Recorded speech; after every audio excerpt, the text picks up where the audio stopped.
거절 아이콘 14번째, 세상에서 제일 온유한 사람. 출애굽기 32장 봉독했습니다. 여러분, 세상에서 제일 온유한 사람 누구 같아요?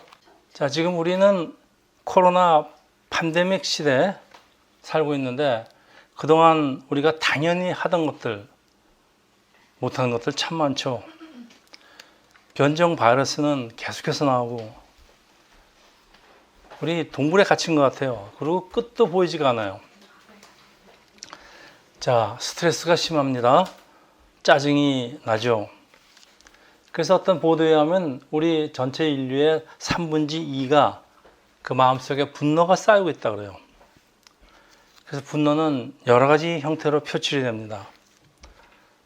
우리 다른 사람 SNS에다가 악성 댓글 다는 걸부터 시작해서, 그러면 이제 자신의 분노는 좀 달래긴 하죠. 근데 막상 당하는 사람한테는 그 사람한테는 분노가 또 쌓입니다. 직장에서 이유 없이 갑질을 당하고, 또 아이를 돌보는 기관에서는 오히려 아이를 폭행을 합니다. 온 세상이 분노에 중독되어서 많은 사람이 분노 조절 장애로 인해서 상담을 받고 있대요. 우리는 지금 분노 사회, 분노 시대에 살고 있는데, 혹시 요즘 이유도 없이 짜증이 자꾸 나지 않으세요? 나도 모르는 새 분노가 쌓이고 있다는 신호입니다, 여러분들. 자, 어떻게 우리는 분노를 다스릴 수가 있을까요? 오늘의 숙제입니다. 오늘 본문에 분노가 폭발하는 모세의 모습을 보면서 참 이 목이 뻣뻣한 이스라엘을 인도하는 과정에서 참고 그 모세가 쌓였던 그 분노가 쌓였는데, 그런 모습이 이제 터져 나오는 것 같아요. 그래도 좀 심한 것 같아요. 그럼에도 불구하고 성경은 민수기 12장 3절입니다. 모세의 온유함이 지면의 모든 사람보다 더하다. 성경 하나의 말씀입니다. 자, 우리를 온유하지 못하게 하는 것들에게는 어떤 것들이 있을까요? 무엇이 우리를 온유하게 하지 못할까요? 대표적인 건 분노죠. 네. 폭발하는 분노입니다. 분노는 사람에게는 감정입니다. 그래서 때때로 분노가 찾아오는 것은 우리가 살아있다는 표시입니다. 그런데 세상은 이 분노를 잘 다스리는 사람을 온유하다고 합니다. 성경에 보면은 노하기를 더디하는 것이 슬기, 덕성이라고 말씀은 하지만은, 이 분노는 폭탄, 꼭 시한 폭탄 같아요. 그래서 언젠가는 터지게 되어 있는데, 이 폭탄이 가까운 사람이나 이웃에게 터지면은 그 이웃이 닥치고, 그렇다고 참기만 하면은 언제가 내 속에서 터지면 내가 다치는데, 그래서 그 온유하다는 사람 중에 암 환자가 많다고 그래요. 에베소 4장 26절이더 분을 내어도 죄를 짓지 말며 해가 지도록 분을 품지 말고. 여러분, 이렇게 할 수 있어요? 전 못할 것 같은데. 당장 폭발하는 화를 어떻게 해가 질 때까지 이걸 누를 수 있다는 얘기인지 잠시만 눌러야 되는데, 그런데 이 분노라고 다 똑같은 것이 아니라고 성경을 말씀하고 있습니다. 성경에는 분노하는 하나님의 모습이 자주 표현되는 걸로 미루어 하나님 하시는 분노와 사람이 내는 분노가 다른 것 같아요. 하나님이 하시는 분노, 거룩한 분노, 그리고 사람이 하는 분노, 반드시 다스려야 하는 분노. 그래서 성경은 나쁜 감정을 무조건 참는 것이 온유함이라고 그러지 않습니다. 그래서 여러분, 화가 나면은 가까운 사람한테 소리 질러도 됩니다. 근데 그 사람 다치는 거는 어떻게 하시겠습니까? 그렇지만 소리 질러도 됩니다. 그렇지만 그 사람이 다칩니다. 내가 사랑하는 사람이. 모세는 자신의 감정을 잘 통제하기에 세상에서 가장 온유한 사람, 그렇지만은 분노를 완전히 통제하였던 사람도 아닙니다. 그러니까 우리도 희망이 있습니다. 오늘 본문에 모세도 참 한성질 하는 거 잘 보여주는데, 출애굽기 32장 15절 16장 또 19절에서 20절까지입니다. 모세가 돌이켜 산에서 내려오는데 두 증거판이 그의 손에 있고 그 판의 양쪽 이면 저쪽에 글자가 있으니 그 판은 하나님이 만드신 것이요 글자는 하나님이 쓰셔서 판에 새기신 것이더라. 진에 가까이 이르러 그 송아지와 그 춤추는 것들을 보고 크게 노하여 손에서 그 판들을 산아래 던져 깨트리니 모세가 그들이 만든 송아지를 가져다가 불살로 부수어 가루를 만들어 물에 뿌려 이스라엘 자손에게 마시게 하니 레위 자손이 모세의 말대로 행하며 이날의 백성 중에 3,000명가량이 죽임을 당하니라. 자, 여기 온갖 끔찍한 장면들이 다 소개되고 있습니다. 모세가 40일을 하나님과 보냈는데 얼마나 조심스럽겠습니까? 그리고 이제 자기는 그러고 내려오는데 금송아지 앞에서 춤추는 사람들을 보면서 우라가 터집니다. 그래서 하나님이 직접 만들어주신 이 소중한 십계명 돌판을 던져 깨뜨립니다. 하나님 율법이 너희 같은 사람들에게 가치가 없다. 너희는 받을 자격이 없다.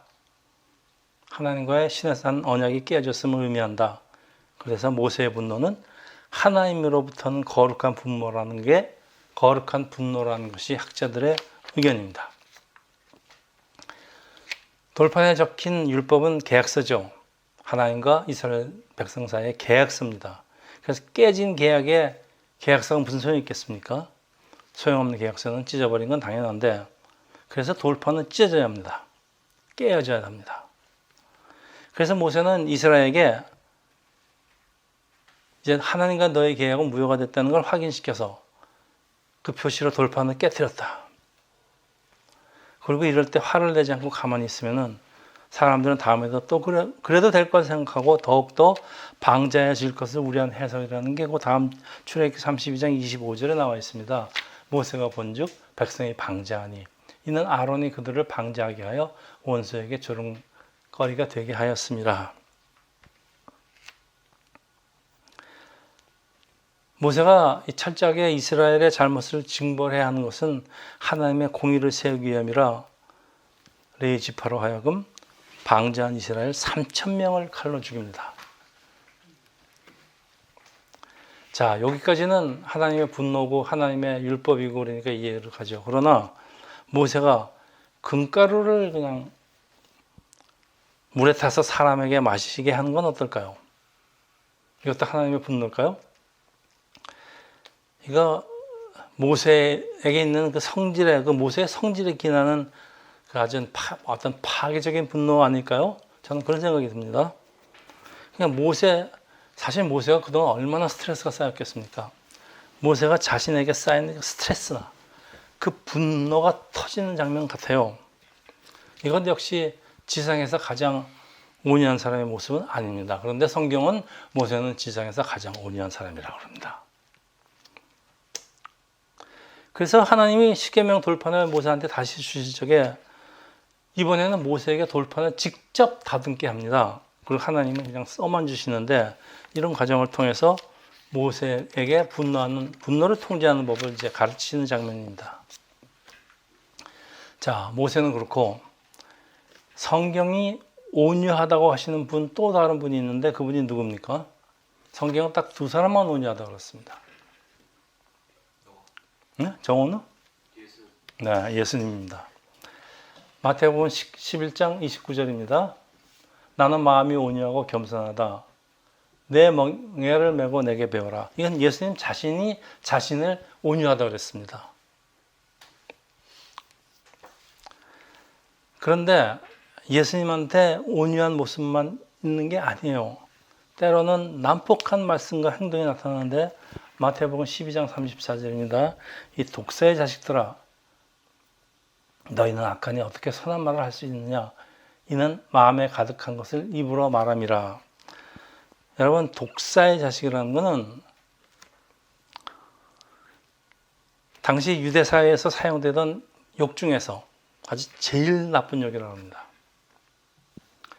그리고 말씀만 하신 거지만 행동도 있어요. 그 다음 절. 네.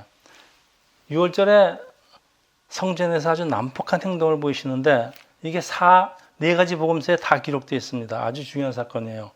사도 요한은 예수께서 노끈으로 채찍을 만들어서 때리고 돈을 쏟으시고 상을 엎으셨다고 더 상세하게 예수님의 난폭한 행동을 기록하는데, 여러분, 요한은 예수님과 제일 오랫동안 가까이 있었던 예수께서 제일 사랑하시는 제자입니다. 근데 이렇게 아주 난폭하게 표현을 합니다. 거룩한 성전에서 벌리는 패악한 행위를 예수님께서는 참을 수 없었던 것. 다시 말씀드리면은 이건 거룩한 분노인데, 분노라고 다 같은 것이 아니라 아까 이제 모세처럼 이기적이고 파괴적인 분노가 있는가 하면요, 사랑과 교육을 근거로 하는 분노, 또 하나님의 성품을 닮은 의로운 분노, 이 거룩한 분노가 있습니다. 예수님은 한 번도 사적인 분노를 이런 식으로 표시한 적은 없습니다. 예수님이야말로 세상에서 가장 온유하신 분입니다. 시편 119편 53절입니다. 주의 율법을 버린 악인들로 말미암아 내가 맹렬한 분노에 사로잡혔나이다. 네, 시편 기자는 주의 율법을 버린 악인들이라고 합니다. 그 악인들 때문에 자기가 맹렬하게 화가 났다, 그렇게 표현을 합니다. 하나님의 말씀이 벌어진 것에 대한 거룩한 분노죠. 자, 여러분, 우리가 마땅히 분노할 때 분노하지 않은 것은, 하나님의 마음을 헤아리지 않는 것은 물론 악의 확산을 붙이는 겁니다. 여러분, 지나가다가 어떤 사람이 억울하게 매를 맞고 있는 걸 보고 분노하지 않으면요, 분노하지 않고 그냥 지나가는 건 그거는 온유가 아닙니다, 여러분. 그래서 우리가 때때로 하나님 마음, 하나님의 분노를 표현해야 하는 경우도 있는데, 반드시 잘못을 시정해서 고쳐야 될 때 그냥 넘어가는 것도 역시 분노를 잘못 다스리는 겁니다. 그리고 이거는 온유가 아니고요, 비겁한 거예요. 우리가 불의를 보고 그냥 눈 감고 지나가면은 그건 비겁한 거지 온유한 게 아닙니다. 그래서 세상 말에 이런 게 있습니다. 분노하는 심장이 없는 사람은 아무 일도 하지 못한다는 말이 있어요. 분노라는 게, 어떤 불의에 대한 분노는 이 잘못된 것을 바로잡게 하는 어떤 원동력을 줍니다. 분노가 없으면 바로 잡을 생각도 안 해요.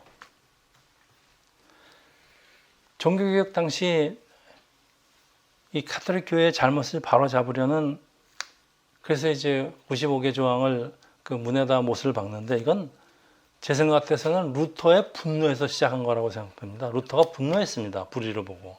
만약에 루터가 분노하지 않았으면 종교개혁은 일어나지 않았습니다. 자, 그런데 분명한 사실이 하나 있어요. 모세가 이집트 왕자로서 40년은 참 귀하게 살았죠.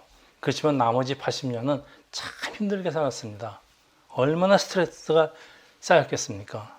그걸 감안한다고 치더라도 모세가 자주 화를 내는 장면을 통해서 느끼는 것은, 모세 역시 끌어올리는 분노를 온전히 다스릴 수는 없었던 것 같아요. 온유한 사람은 분노를 잘 조절하고, 그래서 모세는 대체적으로 분노를 잘 컨트롤하지만은 때때로 폭발할 때는 무섭게 폭발을 합니다. 여러분, 평소에 얌전한 사람이 한번 화내면 무섭게 화내죠. 네. 자, 모세도 감정을 가진 인간이다, 그런 얘기입니다. 청년 시절에 노예 감독이 이스라엘을 때리는 걸 보고 감독을 쳐주는 것은, 이건 모세에게는 기질일까요? 아니면 모세가 받았다고 생각하는 소명 때문에 그럴까요? 사도행전 7장 22절에서 25절입니다. 모세가 애굽 사람들의 모든 지혜를 배워 그의 말과 하는 일들이 능하더라. 나이가 40이 되매 그 형제 이스라엘 자손을 돌볼 생각이 나더니, 한 사람이 원통한 일을 당함을 보고 보호하여 압제받는 자를 위하여 원수를 갚아 애굽 사람들을 쳐 죽이니라. 그는 그의 형제들이 하나님께서 자기의 손을 통하여 보내주신 것을 깨달으리라고 생각하였으나, 그들이 깨닫지 못하였더라. 자, 모세는 자기가 하나님의 부르심을 받았다는 걸 알고 있습니다. 근데 이스라엘 백성을 괴롭히는 이집 사람을 죽이는 것이 하나님의 뜻이라고 짐작을 하였다는 얘기 같아요. 그런데 오늘 본문에 없지만 출애굽기에 있습니다. 좌우를 살피면서 살인을 합니다. 이거는 충동적인 살인이라기보다는 좀 계획적, 의도적인 살인입니다. 그게 모세의 살인 동기는 완전 충동적인 것 같지는 않아요. 그러면은 모세가 40년 동안 왕자라는 그 왕자 교육이라는 높은 교육을 받은 도덕적으로, 지식적으로, 학문적으로, 이 높은 교육을 받았지만은 이 높은 교육이 모세의 분노를 다스리는 방법을 가르쳐 주지는 않았습니다. 그러니까 우리가 많이 배웠다고 우리 분노를 다스리는 방법을 배우지는 못합니다, 여러분. 물론 이 모세의 분노는 이익적인 분노는 아니에요. 동족을 괴롭히는 것에 대한 의로운 분노이기는 하죠. 그렇지만은 의롭다고 다 하나님의 거룩한 분노는 아니에요. 여러분, 많은 사람들이 자기는 의롭기 때문에, 의로운 분노이기 때문에 하나님이 분노하셨다고 하나님의 분노를 자기는 표출한다 그러면서 상당히 파괴적인 행동을 하는 사람들이 적지 않게 있습니다. 이거는 우리 기독교 크리스천 목사들 중에서도 있고 우리 신도들 중에서도 있습니다. 굉장히 조심해야 됩니다. 그래서 광야로 도망가서 40년 동안 하나님 훈련을 아주 혹되게 받죠. 혹되게 받지만은 그렇다고 모세가 변했느냐? 변하긴 변했겠죠. 그렇지만은 자신에게 있는 어떤 기질, 모세한테 기질이 있는 것 같아요. 온전하게 통제하는 법을 배우지 못하는 그 예를 제가 한번 들어보겠습니다. 그래서 40년이 이제 광야에서 지나고 이집트로 돌아오는데, 그래서 이제 모세는 하나님의 말씀을 바로에게 전하는 게 출애굽기 11장 8절에서 9절입니다. 왕의 이 모든 신하가 내게 내려와 내게 절하며 이르기를 너와 너를 따르는 온 백성은 나가라 한 후에야 내가 나가리라 하고 심히 노하여 바로에게서 나오니라. 모세가 굉장히 노했답니다. 여호와께서 모세에게 이르시기를 바로가 너의 말을 듣지 아니하리라. 그러므로 내가 애굽 땅에서 나의 기적을 더하리라 하셨고, 하나님이 모세한테 바로가 네 말 안 들을 거라 그랬어요. 하나님 미안하셨어요. 근데 모세는 심히 분노했습니다. 왜 그랬을까요? 여러분, 왜 이렇게 모세가 화가 났을까요? 하나님이 바로가 네 말 안 들을 거야 그랬는데도 불구하고 모세는 왜 화를 냈을까요? 내 말 안 들으면 화가 나지. 그렇지, 자존심 상했대. 그죠? 왜 내 말 안 들어? 네. 자, 모세가 할 일은 단지 하나님의 말씀을 바로에게 전하는 거예요. 분노할 이유가 전혀 없습니다. 하나님이 그럴 거라 그랬어요. 분노할 이유가 없어요. 모세가 자기 자존심이 거절당한 것에 대한 분노지, 이거 역시 하나님의 거룩한 분노는 아닌데요. 여러분, 우리가 복음을 전할 때 비웃는 사람들이 있어요. 흥거리고. 그러면 여러분 화나죠. 그 화를 내면서 네가 하나님의 말씀을, 내가 전한 하나님의 말씀을 듣지 않은 이 지옥에 갈 사람, 이걸 이렇게 화내지 말라 그런 얘기입니다, 여러분. 우리는 때를 얻든지 못든지 그냥 담대하게 복음을 전하지, 화나고 그러다 보면 싸웁니다. 복음 전하러 갔다 싸움하고 옵니다. 여러분, 이러지 말라는 거예요. 또 있어요. 민수기 20장에 보면은 마사 무리바 사건 우리 했죠. 하나님 모세에게 반석에게 얘기해서 물을 내려가지만은 이 끊임없이 불평하는 이스라엘에게 화가 그냥 끝까지 올라와서 지팡이로 반석을 2번씩이나 내려치는데, 이게 끌어오르는 분노를 잘 다스리지 못한 결과예요. 이거는 거룩한 분노가 아니에요. 그래서 모세는 가나안 땅으로 못 들어가는, 물론 진정한 이유는 아니지만 명목상의 이유가 됩니다. 좀 쉽게 말씀드리면요, 반드시 화를 내야 할 때와 절대로 화를 내면 안 될 때가 있다, 이런 얘기입니다. 그리고 이때를 분별하지 못하면 온유한 사람이 아니다, 그런 얘기입니다, 여러분. 이거 우리가 어떻게 분별할까요? 쫙 보고 있다가 이건 마땅히 화내야 한다고 화를 냅니까? 그런 사람도 있습니다. 우리는 어떻게 이 온유함을 우리는 유지할 수 있을까요? 자, 먼저 온유의 성경적인 정의를 우리가 살펴보면 답이 나옵니다. 이 세상이 말하는 온유함은 성격이나 태도가 온화하고 부드럽다요. 그러니까 부처님 가운데 또막 같아서 누가 뭐래도 그냥 흐웃고 누가 뭐래도 흐웃고 이런 사람은 온유하다 그러는 것 같아요. 근데 성경이 보여주는 이 모세와 예수님은 때때로 아주 난폭한 행동을 보여주는데, 그래서 성경이 정의하는 온유의 의미는 세상이 정의하는 것과 다른 것 같아요. 그래서 우리한테 좀 소망을 줍니다. 구약 성경의 온유, 히브리어로 앤입니다. 영어로 하면 험블입니다. 원래 험블, 이 원래의 뜻은 불구등의 이유로 혼자 힘으로는 살아갈 수 없는 상태입니다. 온유가. 또 앤이라는 또 다른 뜻이 있는데, 이 앤의 또 다른 뜻이 있는데, 하나님을 기쁘게 하는 상태를 또 불구라 그럽니다. 그러니까 사람의 성품이 아니고 지금 자세를 말씀하고 있어요. 자기 자신을 비우고 하나님 앞에 끌려가는 상태, 또는 하나님의 도구로 쓰임을 받는 상태가 온유라 그런 얘기입니다. 그래서 예수께서는 나는 마음이 온유하고 겸손하다, 그렇게 말씀하시는 그 뜻이, 온유와 겸손은 같은 단어예요. 이 겸손의 원래의 뜻은 하나님 앞에 서 있는 사람이에요. 하나님 앞에 서 있는 사람이 감히 어디서 화를 냅니까? 그러니까 예수께서 말씀하시는 온유는 영어로는 meek나 gentle입니다. 이 그리스 원어로는 프라우스예요. 이 세상에서 말하는 온유한 행위를 말하는 게 아니고 하나님에 대한 자세를 말하는 겁니다. 제가 그래서 신앙은 자세라고 계속 말씀드리지 않습니까? 그래서 원어라는 그 온유의 그 성경 사전에 나와 있는, 영어 성경 사전에 나와 있는 정의는요, 네. Getting angry at the right time, in the right measure, and for the right reason. 사전에 이렇게 나와 있습니다. 이 신구약에서 말씀하시는 온유의 의미를 다시 한번 쉽게 정리하면요, 하나님께 의지하지 않으면 도저히 살 수 없는, 어깨에 하나님께 의지하는 상태입니다. 그래서 하나님과 마음 코드가 같으면요, 하나님이 화나실 때 자기도 화가 납니다. 자, 그래서 세상과 성경이 온유를 어떻게 정의하든지 서로 다르게 정의합니다. 그렇지만은 그 관계없이 우리는 일단 끌어올리는 분노를 컨트롤해야 됩니다. 이건 확실합니다. 여러분의 끌어올리는 분노를 어떻게 컨트롤하십니까? 세상이 어떻게 컨트롤한다고 제가 찾아봤더니요, 깊은 숨을 5번 쉬고 참으래요. 또 이럴 때 탄수화물을 많이 먹으래요. 실제로 화나면 계속 라면 5개 먹는 사람 있죠. 그럼 어떻게 됩니까? 화는 안 나죠? 근데 살은 쪄요. 마태복음 11장 29절입니다. 자, 예수님 말씀입니다. 나는 마음이 온유하고 겸손하다. 내 멍에를 메고 내게 배워라. 그 다음에 마태복음 16장 24절입니다. 누구든지 나를 따라오려거든 자기를 부인하고 자기 십자가를 지고 나를 따라. 여러분 아주 유명한 구절입니다.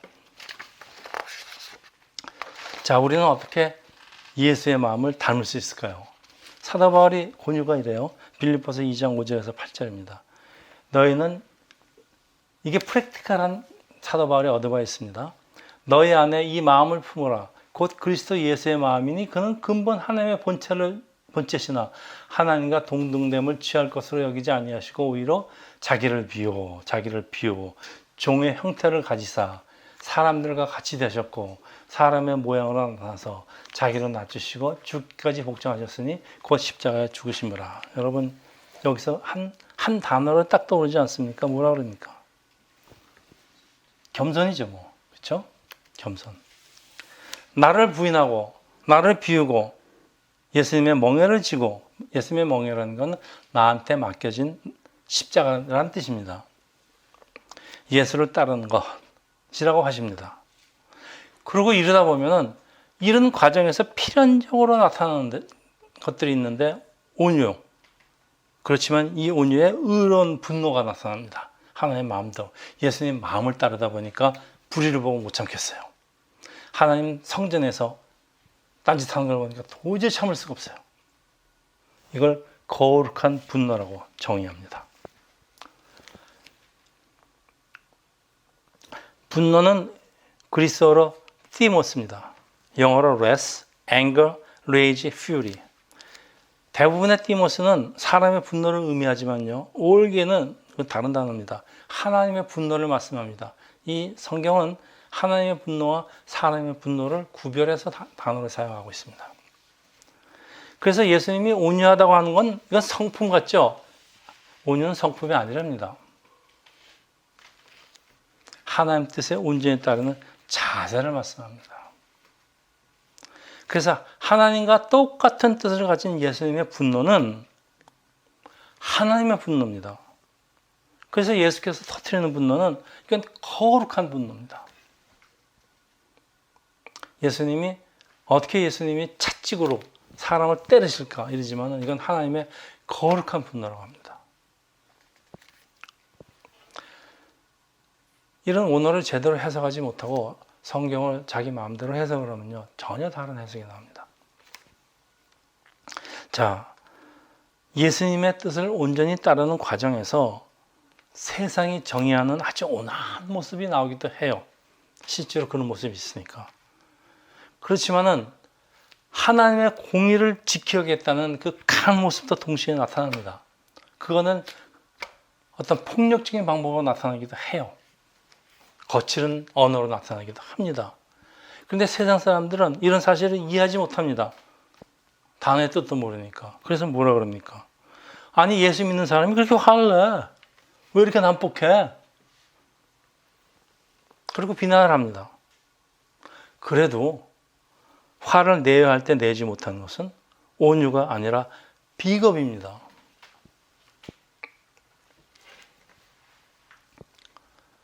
화를 마땅히 내야 될 때 그냥 참고 넘어가는 것은 때로는 참아야 될 때도 있겠지만은 이건 온유가 아니고 이건 비겁입니다, 여러분.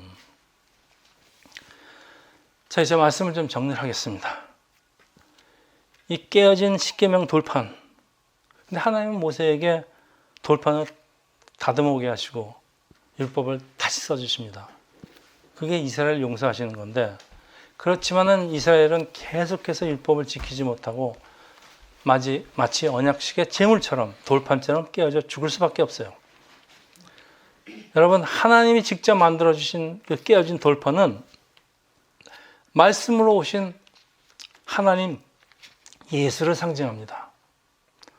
그래서 갈보리 십자가에서 하나님의 말씀이신 돌판이신 예수는 대신 깨어져야 됩니다. 그렇게 함으로써 하나님의 새 언약은 우리 마음속에 새겨지고 완성됩니다. 그래서 우리는 깨어진, 찢어진 십자가 예수를 믿는 그 믿음으로 하나님의 공의와 하나님의 사랑은 십자가에서 동시에 완성됩니다. 그래서 십자가는 하나님의 분노와 사랑이 만나는 곳입니다.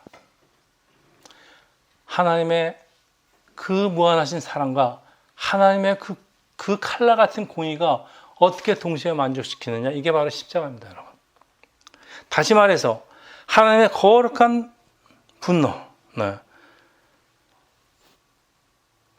십자가는 하나님의 거룩한 사랑의 표현이지만 또 하나는 하나님의 분노의 극치가 만나는 것입니다. 그래서 성경의 그 온유라는 단어 속에는 하나님의 공의, 다시 말하는 하나님의 거룩한 분노가 성경의 온유라는 단어에 포함되어 있습니다. 이 그리스어나 고대 히브리어들은 이런 개념들을 단어에 다 포함시키고 있습니다. 얼마나 놀라운 언어인지 모르겠어요.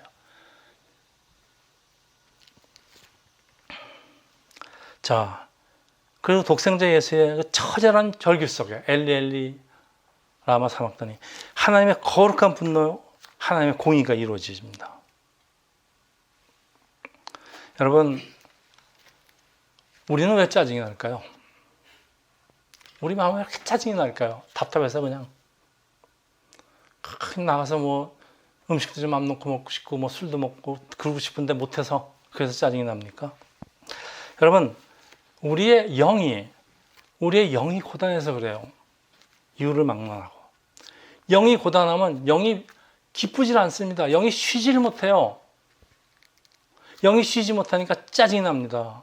그래서 기쁘질 못합니다. 그래서 기쁘지 않는데 그냥 무슨 일만 생기면 그냥 하나 팍 소리나 지르고 그럴 수밖에 없어요. 내가 기쁘지 않는데 짜증나는데. 자, 이 내 마음에 쌓이는 이 스트레스, 분노. 스트레스는 분노로 바뀌게 되어 있습니다. 내 영이 고단하면요. 특별한 이유 없이 짜증나고. 그래서 이 방치하면 언젠가 폭발하는데 언제 폭발할까요? 보통 내 주위에 가까이 있는 사람한테 폭발이 납니다. 애꿎은 아내, 애꿎은 남편, 애꿎은 우리 애들, 애꿎은 부모.